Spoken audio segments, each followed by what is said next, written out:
ونصلی علی رسولہ الکریم اما بعد فاعوذ باللہ من الشیطان الرجیم بسم اللہ الرحمن الرحیم۔ عورت کی خصوصیات اور فرائض۔ عورت کو دیندار اور صاحب عقل ہونا چاہیے۔ حضرت ابو ہریرہ رضی اللہ تعالیٰ عنہ سے روایت ہے کہ ان حضرت صلی اللہ علیہ وآلہ وسلم نے فرمایا، عورت کے ساتھ 4 چیزوں کے پیش نظر نکاح کیا جاتا ہے: دولت، حسن، اعلیٰ نسبی اور دینداری۔ فتح مندی اس شخص کے لیے ہے جو محض دینداری کے باعث عورت سے نکاح کرتا ہے۔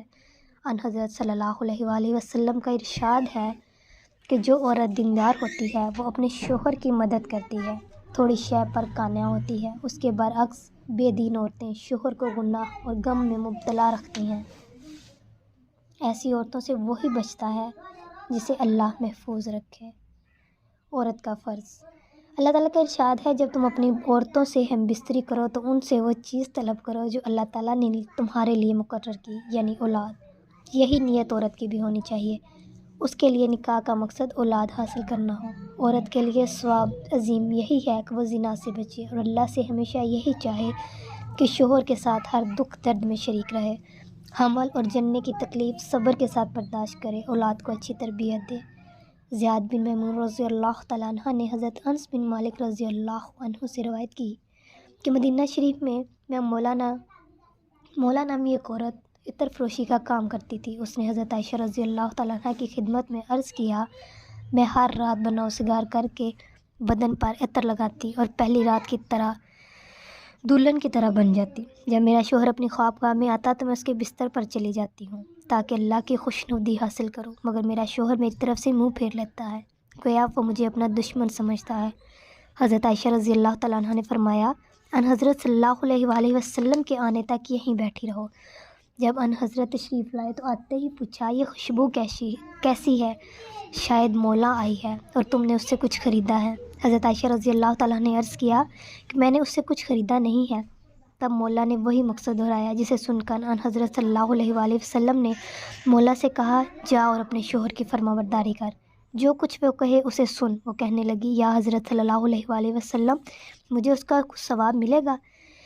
ان حضرت صلی اللہ علیہ وآلہ وسلم نے جواباً فرمایا، جو عورت اپنے خاوند کی آراستگی اور اصلاح کے لیے کوئی چیز اٹھاتی یا رکھتی ہے، اسے اس کے عوض ایک نیکی کا ثواب ملتا ہے اور ایک گناہ معاف کر دیا جاتا ہے اور ایک درجہ بلند ہوتا ہے۔ اور جو عورت اپنے شوہر سے حاملہ ہوتی ہے، اسے اتنا ثواب دیا جاتا ہے جتنا رات کو عبادت کرنے والے، دن کو روزہ رکھنے والے اور اللہ تعالیٰ کی راہ میں جہاد کرنے والے کو ملتا ہے۔ جب اسے درزہ لاحق ہوتا ہے تو ہر درد کے بدلے میں غلام آزاد کرنے کا ثواب ملتا ہے، اور جب بچہ ماں کے پستان چوستا ہے تو ہر دفعہ کے عوض عورت کو ایک غلام آزاد کرنے کا ثواب ملتا ہے، اور جب بچہ شیر خوارگی کے ایام پورے کر کے چلتا ہے تو آسمان سے آواز دی جاتی ہے کہ اے عورت، تو نے سابقہ زمانے کا کام پورا کر دیا، اب جو زمانہ باقی ہے 2 کام شروع کر۔ حضرت عائشہ رضی اللہ تعالیٰ عنہ نے یہ سن کر عرض کیا، اے اللہ کے رسول صلی اللہ علیہ وآلہ وسلم، عورتوں کو تو بہت سا ثواب مل گیا، مرد کے بارے میں بھی فرمائیے۔ یہ سن کر حضرت صلی اللہ علیہ وآلہ وسلم مسکرا دیے، فرمایا، جو مرد اپنی عورت کا ہاتھ پکڑ کر ٹہلتا ہے اس کے لیے ایک نیکی لکھی جاتی ہے۔ جو مرد پیار سے اپنی عورت کے گلے میں ہاتھ ڈالتا ہے اس کے حق میں 10 نیکیاں لکھی جاتی ہیں۔ جب وہ عورت کے ساتھ مباشرت کرتا ہے تو دنیا مافیہ سے افضل ہو جاتا ہے۔ جب غسل کرتا ہے تو بدن کے جس بال سے پانی گزرتا ہے اس ہر بال کے عوض میں ایک نیکی لکھی جاتی ہے اور ایک گناہ معاف ہو جاتا ہے اور ایک درجہ بلند کر دیا جاتا ہے۔ اور غسل کرنے کے عوض میں جو چیز دی جاتی ہے وہ دنیا سے اور جو کچھ دنیا میں ہے سب سے افضل ہے، اور بے شک اللہ تعالیٰ اس پر فخر کرتا ہے اور فرشتوں سے کہتا ہے، میرے بندے کی طرف دیکھو کہ اس سرد رات میں غسل جنابت کے لیے اٹھا، اسے میرے پروردگار ہونے کا یقین ہے، تم بھی اس پر گواہ رہنا کہ میں نے اسے بخش دیا۔ ابن مبارک بن فضالہ رضی اللہ عنہ نے حضرت امام حسین رضی اللہ عنہ سے روایت کی ہے کہ حضور نبی اکرم صلی اللہ علیہ وآلہ وسلم نے فرمایا، عورتوں کے حق میں میری نصیحت قبول کرو، کیونکہ عورتیں تمہاری بندی میں ہیں۔ عورتیں صرف اللہ تعالیٰ کی امانت ہیں اور تم پر صرف ان کا جسم حلال کیا گیا ہے۔ حضرت عباس رضی اللہ عنہ بن کثیر نے حضرت عبداللہ رضی اللہ تعالیٰ عنہ سے، آپ نے حضرت میمونہ رضی اللہ تعالیٰ عنہ سے روایت کی ہے، حضور صلی اللہ علیہ وآلہ وسلم نے فرمایا، میری امت کی عورتوں میں افضل ترین وہ ہے جو اپنے شوہر کے ساتھ اچھا سلوک کرتی ہے، ایسی عورت کو رات اور دن میں ایسے ہزار شہیدوں کا ثواب ملتا ہے جو اللہ کی راہ میں صبر کے ساتھ شہید ہوتے ہیں اور اس کے اجر کی توقع اللہ سے رکھتے ہیں۔ ان عورتوں میں سے ہر عورت جنت کی موٹی آنکھوں والی حور پر اسی قدر فضیلت رکھتی ہے جیسی محمد صلی اللہ علیہ وآلہ وسلم کو تم میں سے ادنا پر۔ میری امت کی عورتوں میں وہ عورت سب سے افضل ہے جو اپنے شوہر کی خواہش کے مطابق اس کی فرما برداری کرتی ہے سوائے ان کاموں کے جو گناہ کے کام ہیں۔ حضور صلی اللہ علیہ وآلہ وسلم نے فرمایا، میری امت کے مردوں میں سے بہتر مرد وہ ہے جو اپنے اہل کے ساتھ اسی طرح مہربانی سے پیش آتا ہے جس طرح ماں اپنے بچے کے ساتھ۔ ایسے مرد کے لیے ہر دن رات میں صبر اور شکر کے ساتھ اللہ کے راستے میں شہید ہونے والے 100 آدمیوں کا ثواب لکھا جاتا ہے۔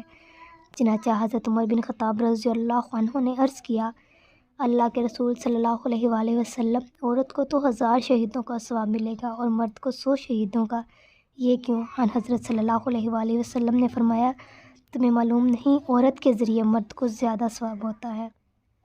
مرد کو اللہ تعالیٰ جنت میں مرتبے پر مرتبے اس لیے دیتا ہے کہ عورت اس سے خوش ہے اور اس کے حق میں دعا کرتی ہے۔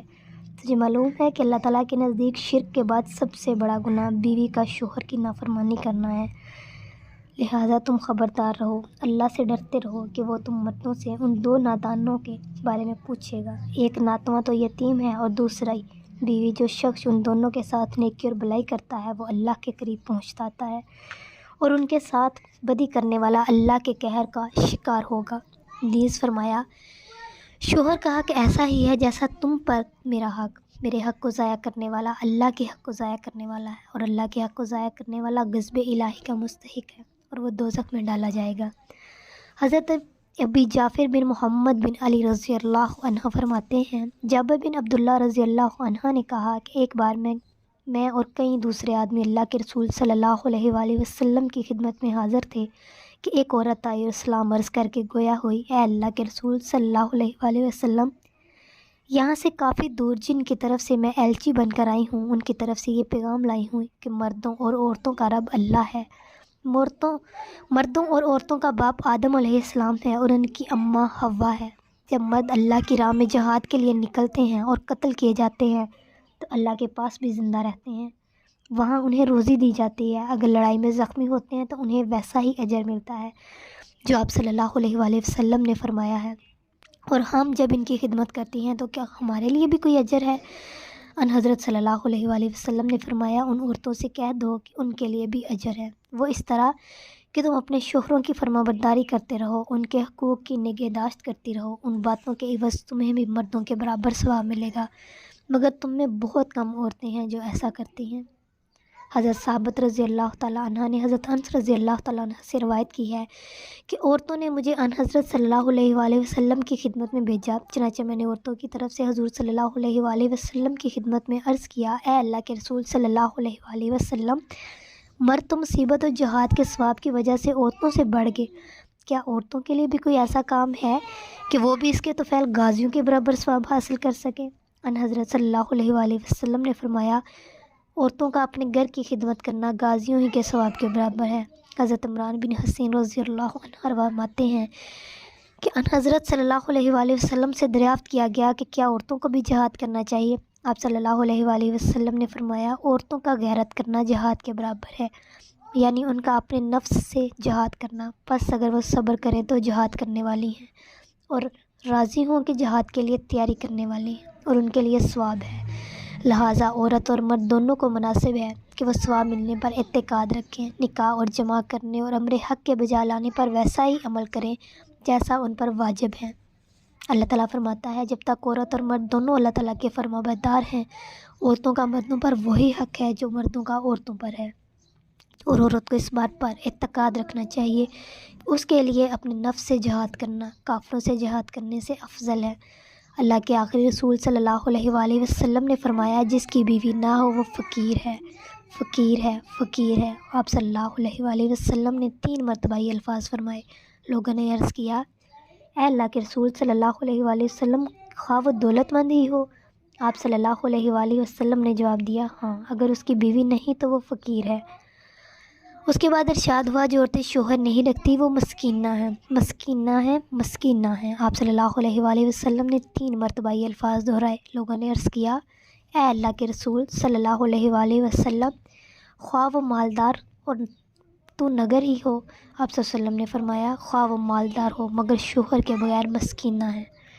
ایک جگہ آپ صلی اللہ علیہ وآلہ وسلم کا ارشاد مبارک ہے کہ جو مرد اپنی عورت کا ہاتھ پکڑ کر ٹہلتا ہے اس کے لیے ایک نیکی لکھی جاتی ہے۔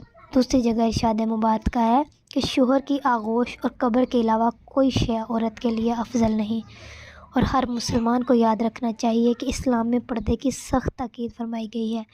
اس لیے وہ حضرات جو اپنی عورتوں کا ہاتھ پکڑ کر غیروں کے سامنے بازاروں میں ٹہلتے ہیں وہ خود ہی غور فرما لیں۔ صدق اللہ العلی العظیم۔